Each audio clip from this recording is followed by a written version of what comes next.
ዛሬ የዓለም ሚዲያና ፖለቲካ ትኩረት ከሆነችው ሆርሙዝ ሰርጥ አቅራቢያ የሆርሙዝ ደሴት ትገኛለች። ይህ የባህር ሰርጥና ደሴት ልክ እንደ ዛሬ ሁሉ ከሺህ ዓመታትም በፊት ከፍተኛ የሆነ የንግድ መስመር ነበር። ይህ መስመር አፍሪቃን፣ የፋርስ መሬትን፣ አረቢያንና ሩቅ ምስራቅ ህንድን አገናኝቶ የንግድ ልውውጥ የሚደረግበት መስመር ነበር።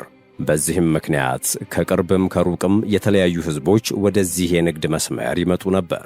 ከአፍሪካም በባርነት የተያዙ ሰዎች እንዲሁም ነጋዴዎችና ጦረኞች በተጨማሪም ባህር አሳሾች ወደዚህ ስፍራ ይተሙ ነበር። የሆርሙዝ ባለከበሮ የተባሉት ጥቁሮችም ቀደም ሲል ባነሳናቸውና በሌሎችም ምክንያቶች ከተወለዱበት ዘር ማንዘራቸው ከኖረበት ምስራቅ አፍሪካ ወደዚህ ስፍራ ፈልሰዋል። ከኢትዮጵያ፣ ከሱዳን እንዲሁም ከታንዛኒያ የፈለሱ ሰዎች በመርከብ ከርስ ተጠልለው ከጀልባ ጀርባ ታዝለው ቀይ ባህርን ቀስፈው ሆርሙዝ ደርሰዋል። በሆርሙዝም ጎጆ ቀልሰው መሬት አርሰው መረብ ጥለው ሕይወትን እየገፉ ዛሬ ላይ ደርሰዋል። እነኚህ ከምስራቅ አፍሪካ ተነስተው የፋርስ ምድር ደቡባዊ ጫፍ የሰፈሩት ኢትዮጵያውያንና የምስራቅ አፍሪካ ሰዎች ታሪካቸው ከትውልድ ትውልድ በተረክና በስነ ቃል እየተላለፈ ኖሯል።